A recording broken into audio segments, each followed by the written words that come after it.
Bienvenidos a un nuevo episodio del podcast de la Academia de Derecho Civil de la Universidad Diego Portales.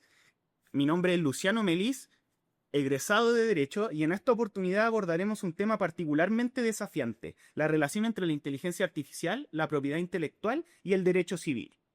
Lo haremos desde la estructura de nuestro ordenamiento jurídico privado, debido a las tensiones por las cuales está pasando debido al uso creciente de sistemas de inteligencia artificial.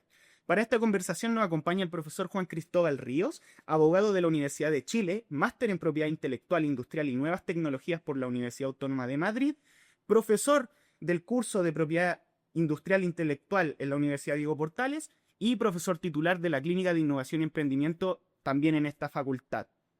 ¿Cómo está, profesor? Muchísimas gracias por acompañarnos. Hola Luciano, gracias por la invitación. ¿Todo bien? Aquí feliz de esta invitación y este tema tan entretenido. Genial. Bueno, el tema que nos aboca es que cuando hablamos de inteligencia artificial suele decirse que estamos frente a tecnologías disruptivas. Sin embargo, desde el derecho civil la pregunta no es solo qué puede hacer la inteligencia artificial, sino qué hacemos nosotros jurídicamente con aquello que produce. Es decir, cómo encajan o no encajan sus outputs en categorías como la propiedad, la autoría, la obligación o la responsabilidad. Para abordar este tema, utilizaremos al autor Gary Marcus. Y antes de entrar a lo llenamente civil, vamos a introducir un poco quién es. Es un psicólogo y científico cognitivo estadounidense, doctor del MIT y profesor en la Universidad de Nueva York, que a día de hoy es uno de los más influyentes en el tema de la inteligencia artificial. Ha trabajado en investigación académica y un artículo clave es Rethinking Limited Connections, publicada en 1998, donde nos plantea un debate entre el conexionismo a través del cual funciona la inteligencia artificial, que es un sistema predictivo, y el simbolismo que hay detrás del lenguaje y de todos los actos humanos. Así que la pregunta principal es: ¿podemos confiar en un espejismo creativo para sostener categorías jurídicas tan simbólicas como la propiedad, la autoría y la obligación? A ver, primero Luciano, efectivamente Gary Marcus, tremendo autor y bien visionario, porque toda esta teoría y toda la crítica, ¿no es cierto?, que ha desarrollado, no viene ahora de estos últimos años que, digamos, supongamos que el boom con ChatGPT habrá partido el 2022, o sea, el texto desde 2001, que, que no olvidemos que es unos años después de la crisis .com, ¿cierto? El punto .com, ¿cierto? Que fue la crisis que sufrió todo este boom de las páginas web, donde ya se empezaba a hablar en el fondo, la computación. El Internet era una época incipiente en términos comerciales, y ya en esa época él ya se adelantó, empezó a prever de que un sistema automatizado, ¿cierto? En la versión conexionista, es decir, que la predicción y no un análisis de fondo podía traer grandes problemas, que lo estamos viendo hoy día con las alucinaciones,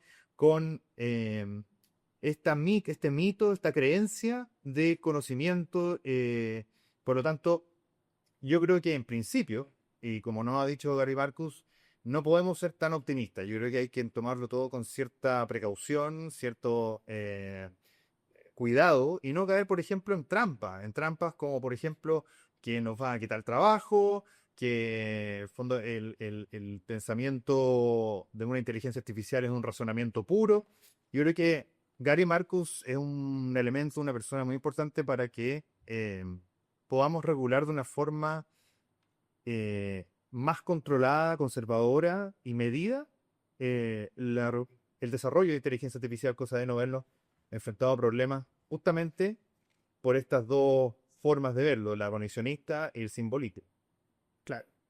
Entonces, desde este punto de vista, con lo que usted dice, el espejismo creativo son outputs de la inteligencia artificial que parecen razonados, parecen originales e incluso interpretativos, pero en realidad son el resultado de cálculos estadísticos sin comprensión de la normativa.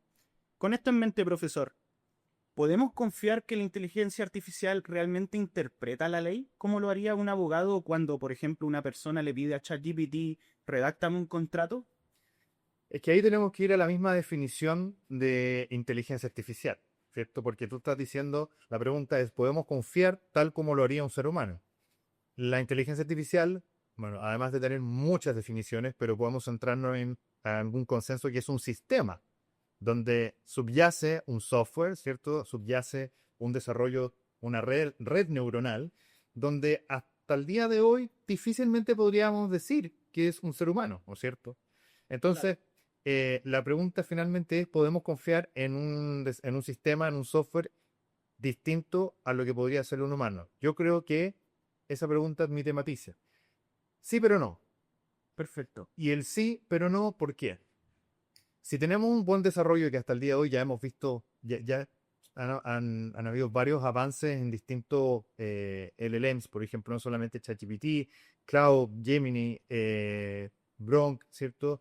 Que tienen buenos resultados, ¿cierto? Pero esos resultados, ¿en qué nivel?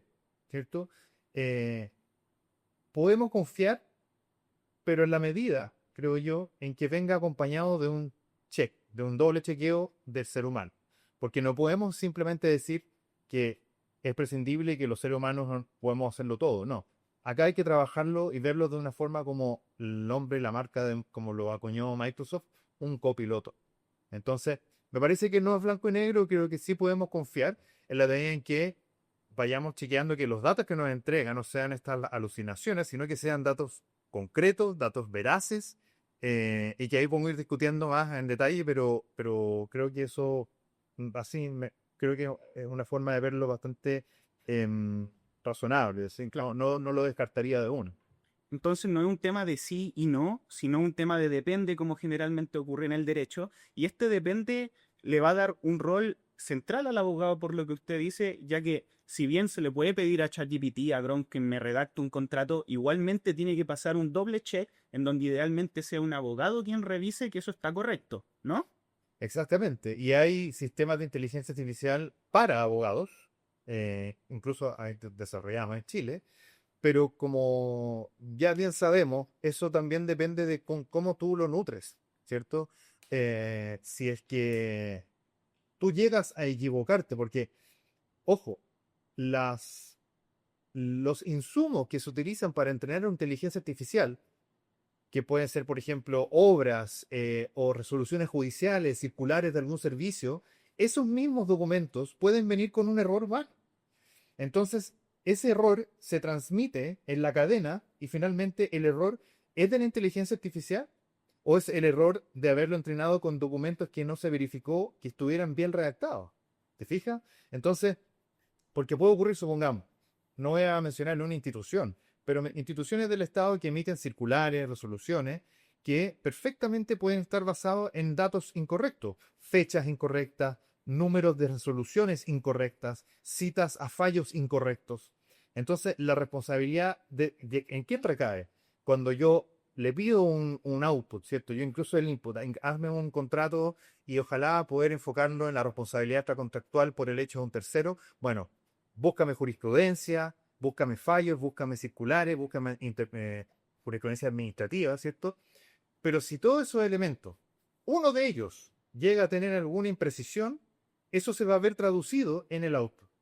Entonces, depende mucho también de cómo se entrena y ese entrenamiento viene dictado con el documento de origen, la fuente de origen. ¿Te fijas?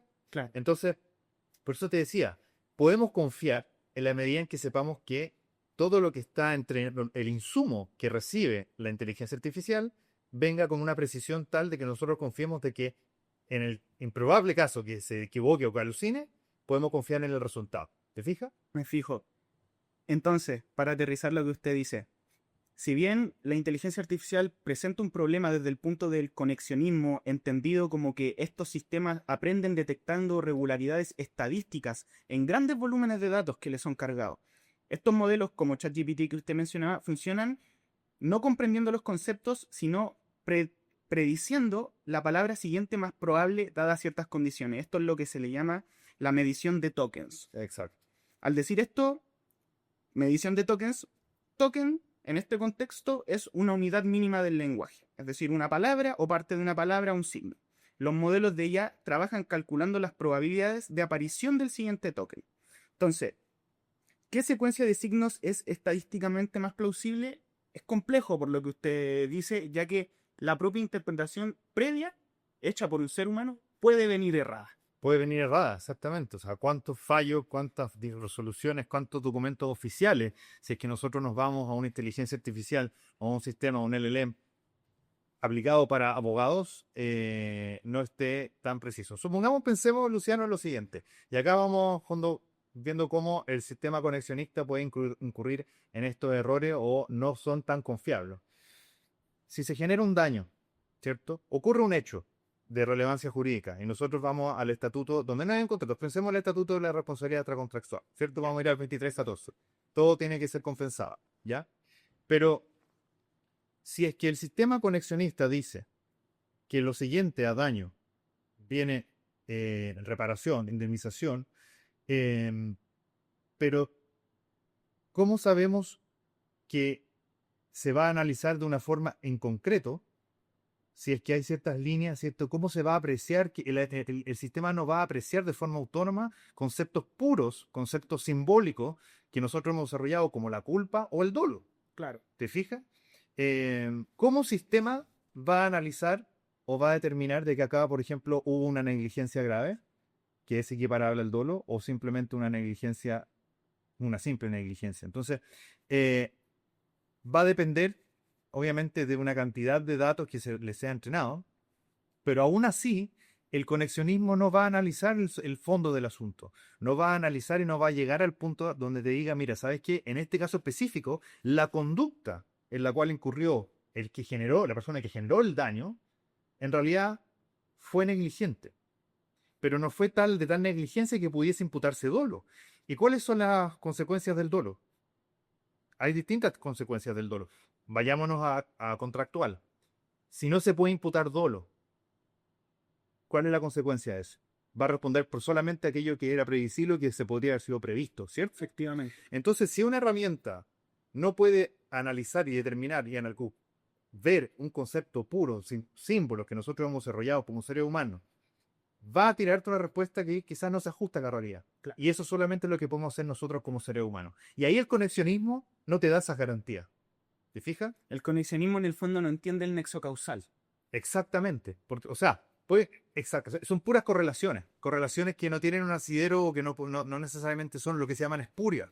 ¿Cierto? Correlaciones espurias donde no hay necesariamente una relación causal, que esa relación causal, que la hace el ser humano y la interpreta el juez también. Claro. Entonces, esto obviamente, Luciano, es lo que a nivel tecnológico es lo que tenemos hoy día, ¿cierto? Perfectamente no es descartable que en 50 años más o 10 años, 20 años más podamos llegar a un nivel de avance de la inteligencia artificial suficientemente claro y autónomo para que efectivamente reemplace el razonamiento humano. Claro. Pero los expertos han dicho que eso queda mucho. O sea, Sí, bueno, la inteligencia artificial está creciendo de forma exponencial. Es una de las tecnologías disruptivas que mayor crecimiento ha tenido en este siglo.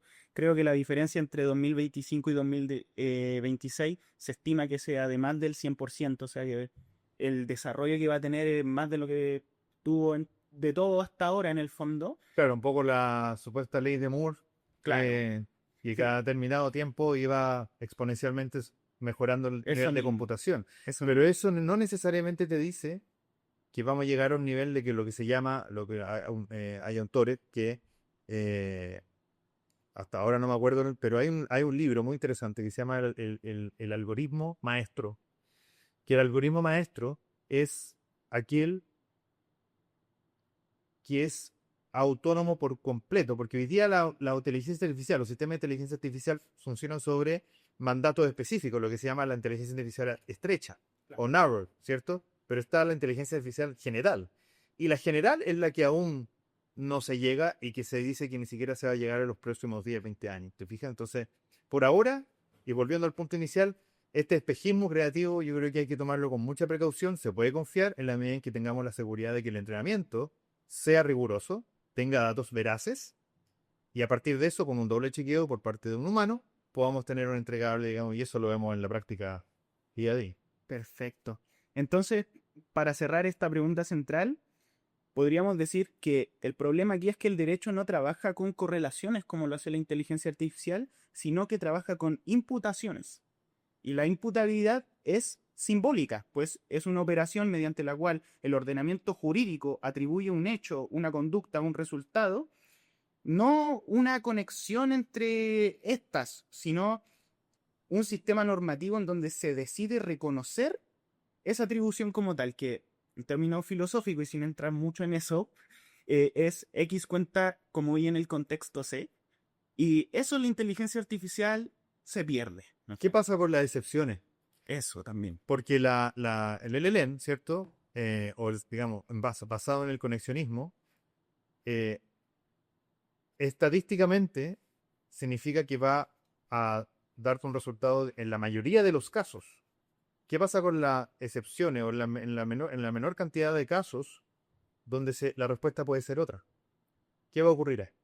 ¿Se va a hacer cargo de eso? Si es que estadísticamente lo más probable es que una respuesta sea A, pero en realidad en este caso, ¿o qué pasa con la jurisprudencia reciente o cuando se han modificado ciertos criterios o las nuevas modificaciones de ley, donde todavía no entra en lo que comenzábamos antes del podcast, el tema de la nueva ley de protección de datos personales? En fondo, em, Sí, hay un espectro de elementos que, claro, el conexionismo no podría hacerse cargo. Ahora, ¿podría el simbolismo hacerse cargo?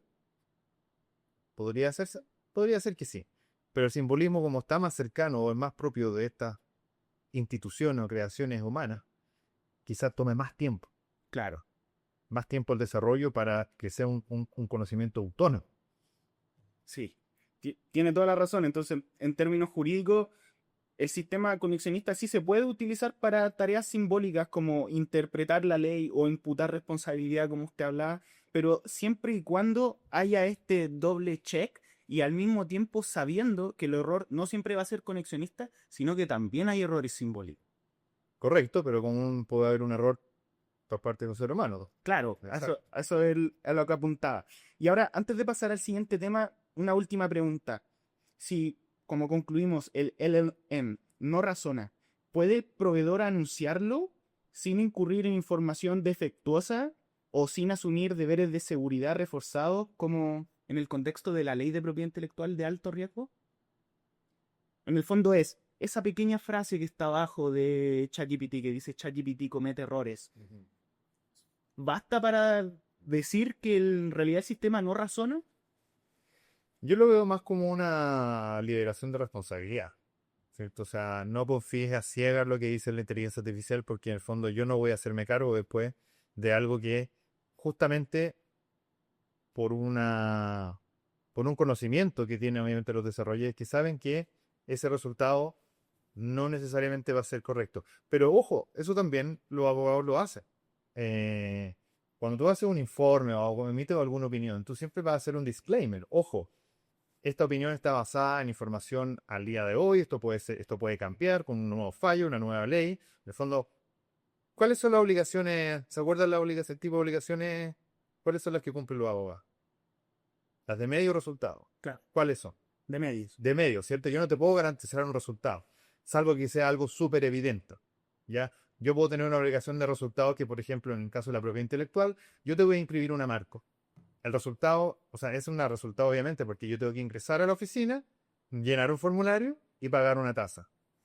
Pero si una obligación de resultado significa que yo te voy a redactar un contrato que se ajuste en la mayor medida lo posible a tus necesidades, pero yo no te puedo garantizar que la contraparte lo va a aceptar o que eso pueda ser aceptado e interpretable por un tribunal. Te fijas, en el fondo yo voy a hacer mis mejores esfuerzos posibles. Entonces, ojo, que los seres humanos también podemos. Entonces, ese disclaimer de ChatGPT, esto puede cometer errores, creo que es algo responsable, pero también de exoneración de responsabilidad. Claro, perfecto. Bueno, dejando atrás este tema de Gary Marcus, que creo que ya quedó zanjado cuál es la postura que usted tiene al respecto, que es un depende, no es blanco ni negro, sino que la iteración del abogado como tal sigue siendo un factor muy importante. Y ojo que Gary Marcus aboga por, no es un anti-LLM, no es una anti-inteligencia artificial. Lo que él aboga es poder combinar estas dos cosas, Claro, ¿cierto? sistema híbrido, Un sistema híbrido de conexionismo con simbolismo. Y, que allá debemos apuntar. y ahí debe apuntarse. Y ahí obviamente, Luciano, yo creo que, claro, si hay algún desarrollador, algún computín que está escuchándonos y estemos cometiendo alguna aberración, ojalá que lo pueda comentar, pero en el fondo en términos simples, Gary Marcus apunta a eso y obviamente que eso es lo ideal para no... Porque ¿sabes qué, Luciano? También hay un tema importante. Y acá también estoy olvidando el nombre del estudio que hizo Apple el año pasado o este año, que es la ilusión del razonamiento, que Apple analizó distintos LNets para poder ver si es que efectivamente hay un razonamiento y llegó a la conclusión de que determinadas tareas súper básicas, por ejemplo, juegos de lógica, mm, la tasa de respuesta era muy baja. Entonces, el título lo llamó La ilusión del razonamiento, ¿ya? Entonces, claro, decir que hay un tipo de sesgo porque lo hizo Apple que no está en la competencia, ¿cierto? Cierto. Pero efectivamente tampoco caer tú hablabas de espejismo, pero también, o la ilusión del pensamiento. Creo que estamos en una etapa, en una época tecnológica que falta mucho para que lleguemos a conclusiones, especialmente de la perspectiva jurídica. Y por ejemplo, yendo concretamente a la propiedad intelectual, hoy día todas estas discusiones, ¿dónde se están resolviendo? No en la ley, en los tribunales, en la doctrina. Pero eso no significa que está resuelto. ¿Te dice? Cierto. Probablemente Estados Unidos con el sistema de precedentes sí, pero en Chile, por ejemplo, no, mientras no hay una regulación, mientras no nos hagamos cargo sobre el impacto que tiene la inteligencia artificial en este tipo de instituciones civiles, simbólicas, todavía no podemos llegar a una respuesta. Y todo esto es mera especulación. Y entonces, en ese contexto, profesor, ¿cree que la ley que actualmente está ya aprobada por la primera Cámara de Inteligencia Artificial, ¿Te refieres a la ley de inteligencia artificial? ¿cree que se hace cargo de este problema? Creo que está en un foco distinto, ¿ah? Yo creo que el proyecto de ley está más enfocado en una regulación de aspectos éticos, de aspectos de protección de los derechos de las personas, que me parece está bien, ¿ya? Em, pero quizás, y acá vamos a entrar a un debate que puede ser un poco más político, ¿cierto? Pero estamos también muy inspirados en la regulación europea, que la regulación europea, como ya hemos visto, se ha visto enfrentada a una disminución de la innovación, de la inversión, por un exceso de regulación. ¿Te fijas? Cierto. Ahora, yo no lo dejaría como A la suerte. una carta blanca para que se haga. No, yo creo que efectivamente tiene que haber una regulación, o sea, claro, algo que se haga cargo de aspectos éticos, de principios de cómo tiene que ser gobernada la inteligencia artificial. De hecho, el último informe que se mandó a la sala por la Cámara de Diputados tiene que ver con el contenido sintético o falso. O sea, concretamente los fake news o el deepfake, Deepfake. que efectivamente es necesario, ¿cierto? Porque, pero podemos, ahí ya entramos en otro dato, podemos imputar, ¿a quién le imputamos la responsabilidad? Eso lo ¿Cómo vamos a... aceleramos la responsabilidad? ¿Al desarrollador? ¿Al que creó el contenido y lo difundió? Entonces, claro, el proyecto es en principio eh, razonable, Ya. pero estos temas tecnológicos avanzan a tal velocidad que la normativa, todos los abogados lo tenemos súper claro, va un paso mucho más adelante de lo que la regulación puede hacer. Eh, Me parece que va por el buen camino, pero falta mucho para tener las respuestas que se pretenden tener a través del proyecto de ley. Perfecto. Entonces, el proyecto se centra en temas éticos, pero igualmente usted cree que, como ejemplo a nuestro referente, como usted bien dice que es la Unión Europea, que se ha visto en una baja en la innovación, quizá la sobreregulación nos haga caer en lo mismo, y al mismo tiempo ciertos factores de la ley de propiedad, quiero decir, la ley de inteligencia artificial, podemos encontrarlo en otros cuerpos normativos. A veces ciertas regulaciones ya están reguladas, no propiamente para la inteligencia artificial, pero parte del simbolismo nos permite la interpretación y hacernos cargo de materias de inteligencia artificial con leyes que ya existen. Eso es un súper buen punto, Luciano, porque, claro, hay instituciones que nos pueden servir para regular esto, porque hay un proyecto de ley que tiene que ver con los neuroderechos, no sé si se acuerda, que fue presentado hace unos 5 años, no recuerdo. De hecho, ya se aprobó, o sea, fue una modificación a la Constitución y una ley que regulaba la protección de los neuroderechos, ¿ya? Y los neuroderechos se lo definía en fondo, o en el fondo estaba relacionado con la protección de nuestra privacidad a nivel neuronal.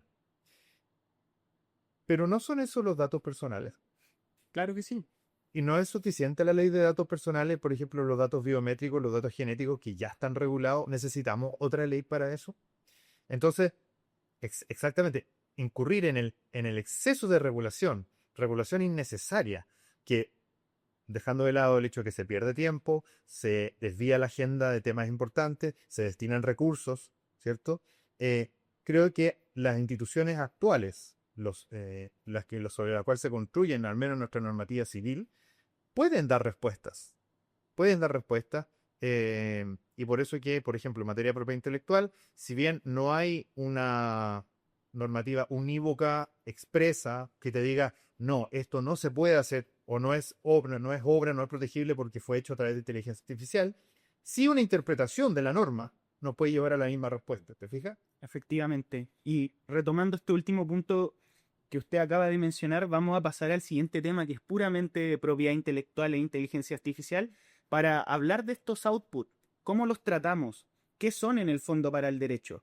¿Puede haber un bien incorporal sobre estos o entenderse que son un bien incorporal tomando en consideración que no hay un sujeto creador humano propiamente tal, sino un sujeto que da una instrucción y por lo tanto el output no tiene autor?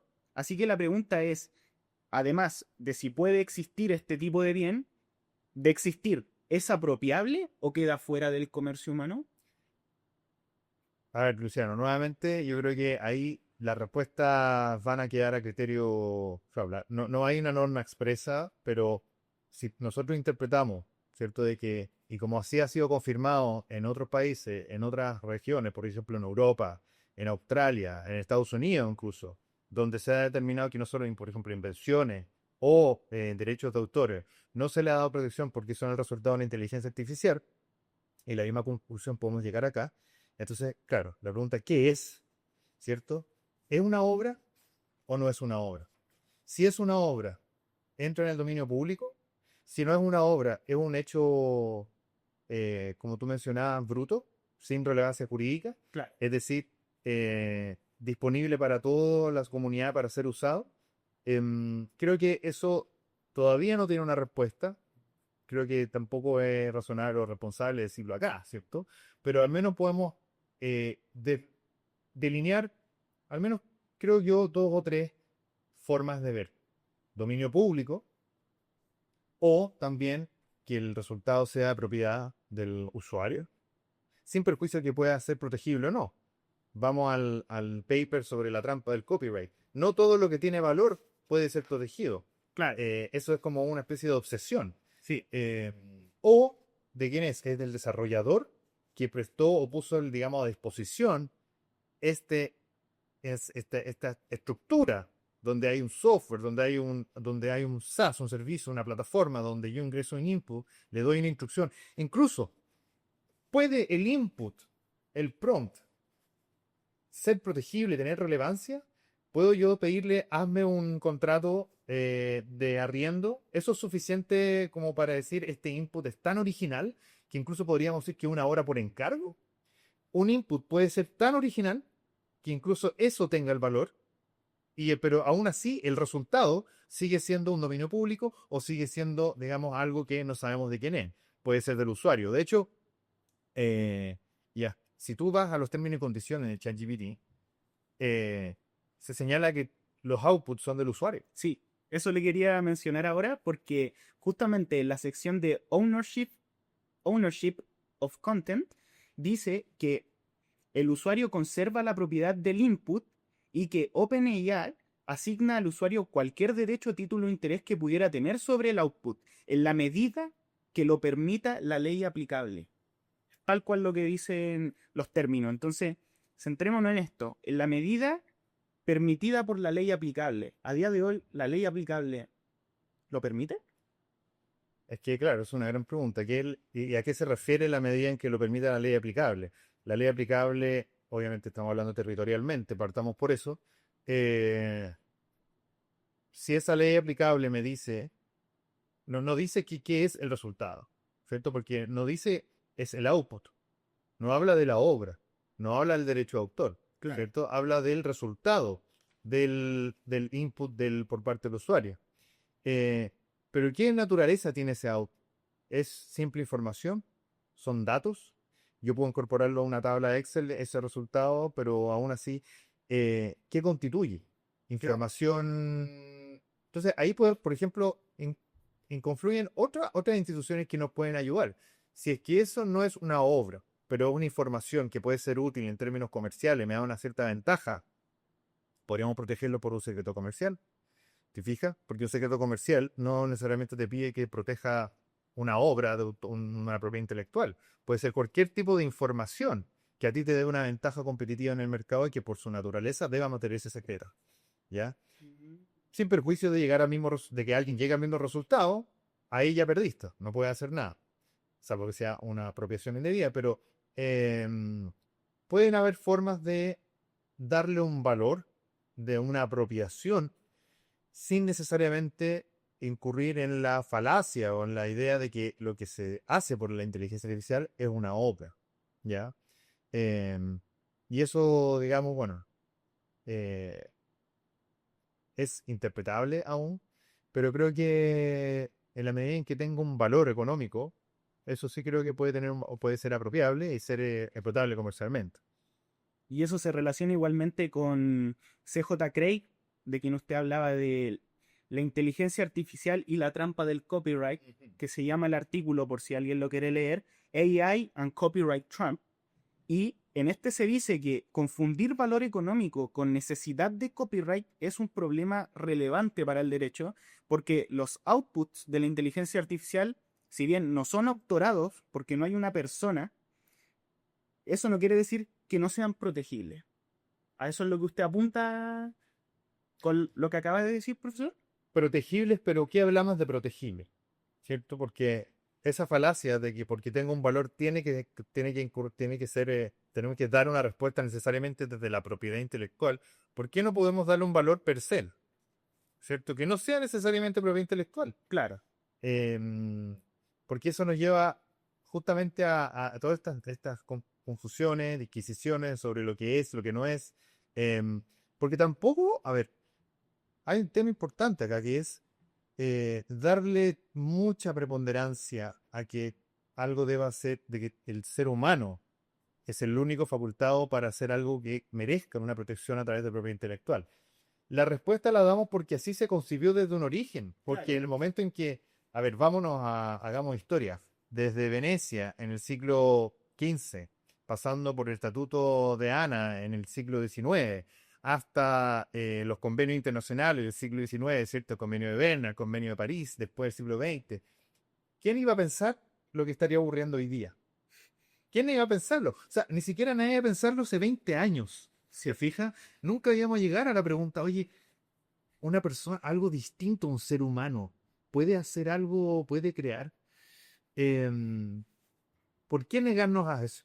Cierto. Esa es la pregunta. Sí. Pero el problema es que, claro, a la fecha no podemos tampoco, o no tenemos la tecnología o el avance para poder asignarle a una máquina o una inteligencia artificial la conciencia o las características de un ser humano que es quien hace o crea o inventa.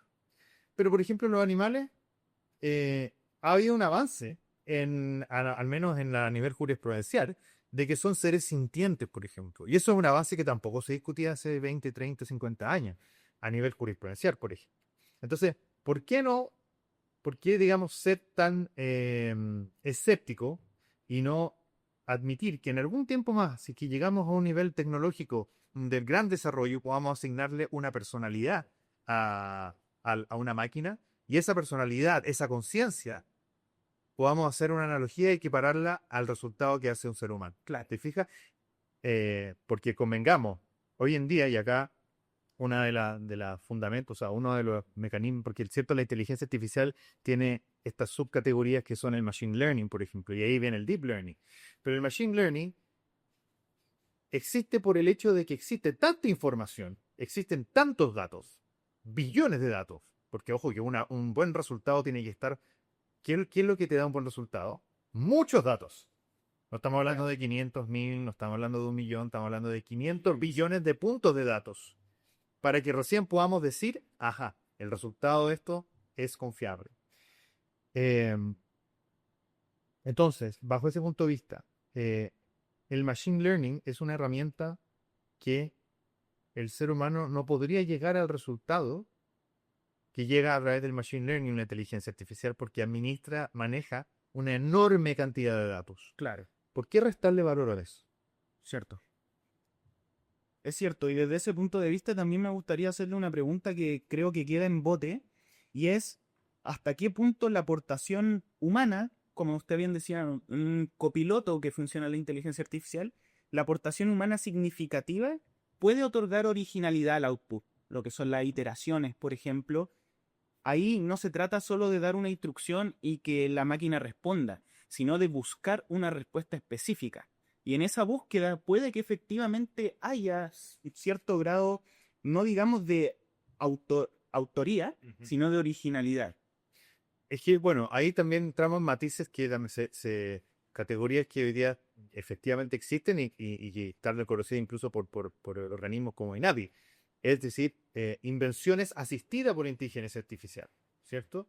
Eh, Porque por un lado ya tenemos hasta ahora, ¿cierto? Hasta ahora, países, tribunales, doctrina, que han zanjado el hecho de que una inteligencia artificial no puede ser autónoma. ¿Estamos de acuerdo? O sea, hasta ahora hay un consenso. Está zanjado eso. Pero eso tampoco quita, y como tú lo mencionaste, Luciano, de que el ser humano, basándose y haciendo uso del resultado de una inteligencia artificial, incorpore de una forma tan sustantiva su participación de que puede llegar a ser una O, solamente que va a estar asistida por la inteligencia artificial y eso es actualmente permitido. ¿Por qué? Porque interviene un ser humano.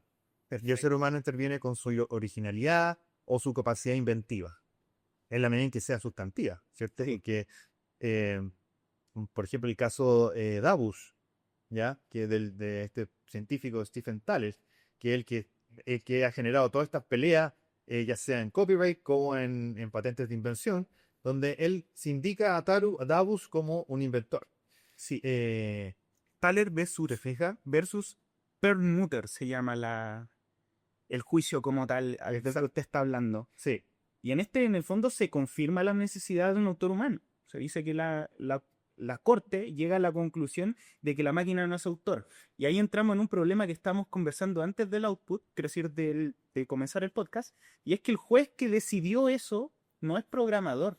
Entonces, todos estos matices que usted bien habla, que son más bien tecnológicos y técnicos, lamentablemente a día de hoy los jueces, como estamos viendo en Estados Unidos, que esta es una sentencia del 2023, particularmente el 18 de marzo del 2025 fue que salió sentencia, pero en 2023 fue que comenzó el caso. Y los jueces llegaron a esta conclusión de que la máquina no era autora, pero no tomaron ese punto que considero muy bien, muy relevante que usted menciona, que sí se puede ser coautor en el fondo. Una máquina no puede ser autora, pero puede ser coautora de alguna manera, con lo que usted explica. o puede servir como apoyo al desarrollo de una invención, ¿cierto? Porque llévalo esto a años atrás. El lápiz en papel servía, ¿o no? Para anotar una fórmula. Claro. Diríamos que, o sea, no siempre tiene que ser el ser humano que se le ocurra algo o invente o cree algo de una forma espontánea que simplemente tenga que verbalizarlo. O sea, eh, existe el lápiz y el papel, después viene la computación con el Word o el Excel donde yo ingreso mis datos y esos datos me sirven para mí, por ejemplo, supongamos, el desarrollo o la investigación de una molécula. Yo tengo que ingresar todos los datos clínicos, preclínicos, con todos los pacientes, hacer todo el doble ciego, anonimizar los datos.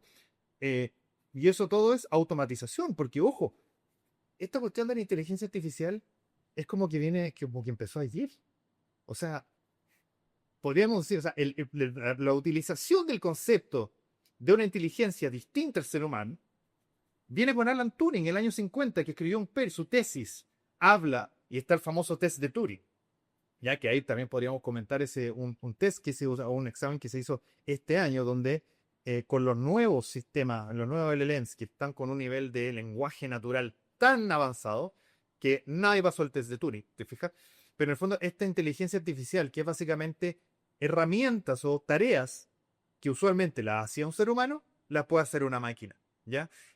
La automatización del Excel, permite el Excel, que lo hace Microsoft, un Bill Gates, y se publicita en los 80, después en los 90, eso también es automatización. Claro. Solamente que pasaron de anotarlo en papel a pasarlo a una tabla en un computador. Sí. Y eso te permitió a ti tabular, llegar al resultado, hacer funciones y llegar a determinados resultados que derivaron finalmente en información que te sirvió para desarrollar una invención. Claro. Entonces, insisto, creo que el tema de la pregunta no es si es que la inteligencia artificial como la conocemos hoy día puede o no servirte como para una invención. Puede ser. Lo Porque es puede ser. apropiable como tal. La pregunta es, ¿podemos dotar a la inteligencia de forma autónoma, ¿cierto? La misma capacidad que tiene un ser humano para crear o inventar algo. ¿Te fijas? Y hasta ahí no tenemos una respuesta. Pero de que se puede usar y que perfectamente eso puede llevar a una creación, una invención, eso por supuesto que es posible. Mira, y solamente haciendo una búsqueda por distintas normativas, ¿sabe quién tiene mucho mejor resuelto estos temas? La comunidad andina. En el fondo, esta comunidad que concentra a Perú, Ecuador, Colombia, etcétera, que en la normativa de derecho de autor está la definición de autor. Y lo define, ahora no lo tengo presente, pero dice explícitamente que es la persona que crea algo. Con eso te solucionaste todos los problemas. La ley 17.336, artículo 1, dice: la presente ley protege los derechos que por el solo hecho de la creación adquieren los autores de las obras de la inteligencia. Aquí ocurre un tema interpretativo. Por ahí tenemos cómo no está definido. Claro, no está definido autor, pero se da por hecho que autor tiene que ser una persona y por ende... Porque claro, pues si tú lo haces sí. y tú lo interpretas al momento en que se hizo esa ley, que es del año 70, no había otra cosa. No había otra cosa, exactamente. Sí, y a día de Por hoy... sentido común tiene que ser un ser humano. Y a día de hoy no se trata solo de que la inteligencia artificial nos pueda hacer un contrato, como estábamos hablando, que es algo estrictamente legal, sino que inteligencias artificiales nos pueden hacer una canción, nos pueden hacer una novela. Y ahí sí que entramos en temas de autoría como tal, al menos la reglamentación que tienen inteligencias artificiales como Suno o Udio. Mientras tú pagues la mensualidad, lo que sea que genere va a ser tuyo, pero igualmente no podemos descartar que en un futuro Udio sea una especie de... No sé ni cómo llamarlo, pero un androide que tenga capacidad de creación. Exacto. Tú sabes que uno de los artistas más escuchados en Spotify o que tuvo mucha difusión era una banda que en realidad era una inteligencia artificial y que se inscribió, se registró en Spotify como un artista, pero en realidad lo que estaba detrás era una creación a través de inteligencia artificial. Ahora no recuerdo el nombre del grupo, pero tenía todas las características de una banda, de un grupo de música. Y eso obviamente que es confundible. Y eso puede llegar a estas situaciones. Y ahí llegamos, si es que yo replico o yo reproduzco esa obra, si es que le podemos llamar obra, ¿cierto? Claro. ¿Estoy infringiendo un derecho de autor? Sí, es complejo, ¿no? Sí. ¿Quién me podría demandar ahí? ¿El usuario que hizo esa obra? Sí, ¿El desarrollador? sumamente complejo, la verdad, porque eso ya pasamos a una reglamentación de términos y condiciones que sería ideal poder abordar acá, pero quizá tendremos que dejar para otro podcast, ya que es un tema sumamente complejo. Pero claro, en el fondo, ¿a quién se demanda? Es un tema a saber y que en este podcast no importa abordar desde el punto de vista de la responsabilidad. Entonces, ¿a quién se demanda? Vamos a pasar al siguiente punto y es, con esta problemática que abre la inteligencia artificial y que igualmente me gustaría para cerrar el tema anterior hacer un parangón con lo que usted dijo del Excel. Cuando salió Excel se suponía que todos los auditores iban a quedar sin trabajo. Pero no fue el caso, los auditores empezaron a tener clases de Excel en las carreras. Quizás nos pase lo mismo con el derecho, que fue con lo que partimos diciendo, ¿nos va a quitar los trabajos? Necesariamente no, pero ahí entra la pregunta que quizás nos compete más como usted como abogado, yo como futuro abogado, que es, ¿a quién vamos a demandar en caso de haber problemas? O mejor, O mejor dicho, en otras palabras, ¿quién responde si la inteligencia artificial causa un daño? Bueno, ahí entramos en un tema realmente de consumidor, ¿cierto? Porque claro, tenemos responsabilidad, pero también qué pasa por la responsabilidad, o sea, en la normativa de consumo, que hay toda una cadena de responsables, pero realmente tenemos que ir subiendo hasta encontrar al primer humano, ¿cierto? O la primera persona jurídica o humana que esté involucrada en esto. Por ejemplo, hay un caso que entiendo que lo más parecido o lo que más nos puede dar una luz a esta pregunta tiene que ver con los vehículos autónomos. Sí, si el vehículo autónomo está siendo utilizado por un pasajero, ¿no es cierto? Por el conductor, llamémosle entre comillas, y por un error de interpretación del sensor del auto, no se percata de que hay un peatón y pasa por encima del peatón. Eh, claro, ¿dónde está la responsabilidad? ¿Es Tesla, por ejemplo? ¿Es el chofer que no debió haber frenado? ¿Es la compañía o el programador del software de Tesla? ¿Es Elon Musk? ¿Te fijas? Entonces, em, claro, lamentablemente no sabría, no podría, yo tendería a creer que es en principio el fabricante, que es quien entrega el servicio y que lo tiene que entregar de una forma tal que cumpla el objetivo por el cual se diseñó y el usuario, el consumidor compró o utilizó ese producto, ¿cierto? Y que eso tiene que ver también cumplir ciertos deberes de información veraz, dar toda la información, de darle seguridad al usuario, ¿ya? Eh, y por supuesto que en materia de responsabilidad, desde ya quien sufre el perjuicio, quien sufre el daño, eh, puede ir a demandar al chofer, al conductor o a la empresa. Complejo. Em, Mira, y para ir cerrando, pero esto también da para debatirlo. Hace un tiempo atrás, una familia demandó a OpenAI por aparentemente tener responsabilidad ChatGPT en el suicidio de su hijo. Y están las conversaciones y todas las capturas de pantalla de las conversaciones que tenía ChatGPT con este hijo que se suicidó y donde ChatGPT en ningún momento fue disuasivo, sino que confirmó todas las penas, los sufrimientos que llevaron a cometer esta decisión.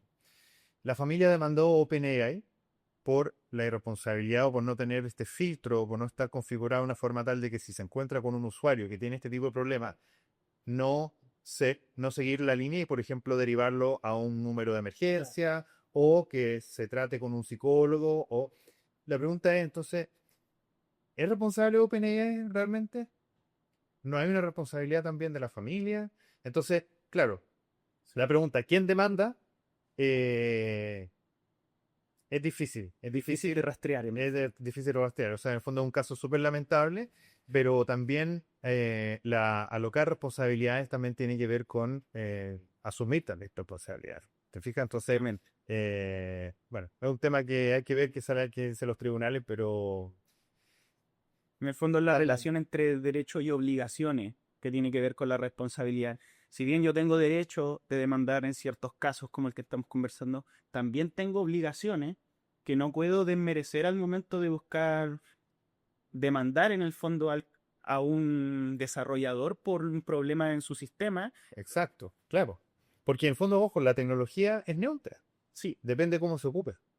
y también volviendo a eso con el caso de Tesla, tendríamos un gran problema con la ley de tránsito porque, por ejemplo, uno de los artículos es hay que ir prestando atención vial, pero si el auto se maneja solo, ¿tengo que ir prestando atención vial? Exacto, y veamos qué dice, y el contrato de compraventa del auto, no sabemos si es que efectivamente dice qué responsabilidad le asigna al conductor. ¿Puede ir durmiendo el conductor? Yo no tengo idea, la verdad es que a esto no me he llegado. Pero puede ir durmiendo, puede estar echadito viendo el celular. Yo tendría que creer que sí, pues sí, pero eso es un vehículo autónomo. Eh, pero también no sabemos qué responsabilidad le cae al conductor, en fin todos esos son temas que se van, hay que ir viéndolos y obviamente que el tema contractual es súper importante en ese sentido. Claro. Bueno, y en ese contexto, nuestro régimen de responsabilidad extracontractual, que como usted bien mencionaba, el artículo 2314, es bastante amplio al decir que el que ha cometido un delito o cuasi delito que ha inferido daño a otro es obligado a la indemnización. Y ahí hay una figura importante porque tiene que haber un delito o cuasi delito. Y esto se relaciona con el artículo 2329, que por regla general todo daño que pueda imputarse a malicia o negligencia de otra persona debe ser reparado por esta. Pero una inteligencia artificial rara vez va a tener malicia. Y al mismo tiempo el desarrollador, si hace todo lo que hay que hacer, no podemos decir que haya negligencia. Y ahí es donde pasamos a quizá un traspaso de la responsabilidad, en donde como usuarios también tenemos que decir, tener un cierto grado de responsabilidad en lo que hacemos con la inteligencia artificial y no es todo culpa del que desarrolla la inteligencia artificial. Exactamente, exactamente. También hay una responsabilidad, o por ejemplo, un caso que no tiene, que es de hace unos años atrás, una conductora en Brasil, utilizando Waze le tiró la ruta a su casa, que era la más eficiente, pero la ruta más eficiente pasaba por una favela, y fue baleada y murió, ¿no? ¿Quién es responsable? ¿Waze? O ella quizá. O ella que debía ser, o ella tenía que haber fijado el camino. Claro. ¿Te fijas? Muy interesante toda la conversación, profesor. Volver a agradecer aquí su asistencia y más No, que nada, feliz, gracias por la invitación, Luciano. Buenísimo. gracias a usted de verdad por venir. Así que bueno, para cerrar respecto a la autoría, vamos a decir que si bien a día de hoy no tenemos claro qué pasa con esta figura en donde el autor no es humano, podemos decir que mientras haya una contribución creativa apreciable del usuario, efectivamente podríamos estar hablando de algo así como un bien incorporal autoral, dependiendo justamente de esto, de la intervención humana. Y en segundo lugar, respecto a la responsabilidad, la diligencia no solo está en el diseño, la advertencia y la supervisión, que según la ley se irá calibrando dependiendo del riesgo, sino que también estándares verificables como en la culpa. Y mientras no haya culpa de un desarrollador, rara vez va a haber responsabilidad también, porque tiene que haber justamente un nexo causal entre la culpa, el daño y la acción como tal. Pregunta clásica de examen de grado. Pregunta clásica. Que los elementos de la responsabilidad. Exactamente. Que si no podemos imputarle, ¿qué vamos a hacer? Entonces, exactamente. Esas preguntas van a estar ahí respondiéndose en el tiempo, digamos, pero es interesante porque eso nos obliga también, nos da, y ahí lo que hablábamos en un principio, nos va a quitar el trabajo la inteligencia artificial. Por ahora pareciera que no, porque somos nosotros los que tenemos que dar esta respuesta. Claro. ¿Cierto? Entonces, Sí. Y bueno, quedando tantas respuestas y preguntas en bote, obviamente invitamos a todos los oyentes a participar en los comentarios, a dar su opinión, a plantear otras preguntas para el profesor, quien ya ha dicho su interés en volver aquí al feliz. podcast. Así que, por favor, cualquier pregunta, cualquier comentario o incluso, como bien mencionó el profesor, si son gente del mundo de la tecnología, a ilustrarnos un poco en estos temas que la verdad somos ignorantes en lo puramente técnico. Exactamente, y eso es la importancia de lo multidisciplinario, es decir, todo esto lo vamos a construir entre abogados, desarrolladores, sociólogos, psicólogos, como es Gary Marcus, ¿cierto? Así que, bueno, pero muchas gracias, Luciano, yo de verdad feliz, este tema me apasiona y si hay un segundo capítulo, feliz de volver. Perfecto. Chao. Chao, nos despedimos, que estén muy bien.